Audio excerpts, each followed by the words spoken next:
ఎందుకు ఇన్ని గ్రంథాలు? అందరికీ ఒకే గ్రంథం ఇవ్వచ్చుగా అనే కదా మీ సందేహం. అసలు మీకు ఈ విషయం తెలుసా? నేను మీ ముందు ప్రస్తావించింది కేవలం 3 గ్రంథాల ప్రస్తావన మాత్రమే.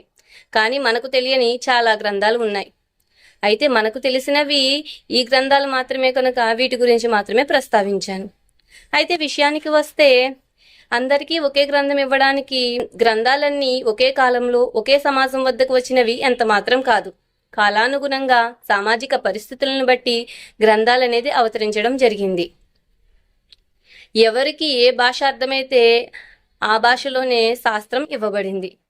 ఉదాహరణకి మనం ఒక ఎలక్ట్రికల్ వస్తువు కొన్నామనుకోండి, దానిని ఎలా వాడాలో దానిని తయారు చేసిన కర్త ఒకే బుక్లో 4-5 భాషలలో ఎలా వాడాలో మాన్యువల్ అనేది రాస్తాడు.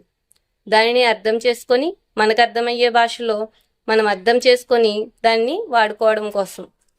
అలాగే ఒకవేళ సృష్టికర్త మనకు అర్థమయ్యే భాషలో గ్రంథాన్ని ఇవ్వలేదంటే దైవశాసనాలు మనకి ఎలా తెలుస్తాయి? మనం ధర్మశాస్త్రాన్ని ఎలా చదవగలం?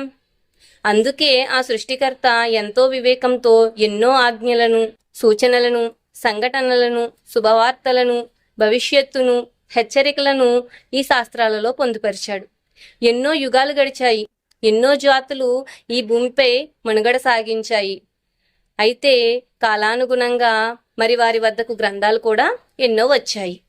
భారతదేశాన్ని పుణ్యభూమి అని, వేదభూమి అని అంటారు. పైగా భిన్నత్వంలో ఏకత్వంగా ప్రసిద్ధి చెందింది. అయితే ఈ భూమిపై ఎన్నో జాతుల వారు నివసిస్తున్నారు. అందుకే మనం అన్ని గ్రంథాలు చదవగలుగుతున్నాం, అన్ని గ్రంథాలు చూడగలుగుతున్నాం. అయితే మీకు మరొక సందేహం రావచ్చు, ఆ సృష్టికర్త గ్రంథాలను ఎలా పంపాడు అని. అయితే దీని గురించి తర్వాత వీడియోలో తెలుసుకుందాం. Thank you. జై హింద్.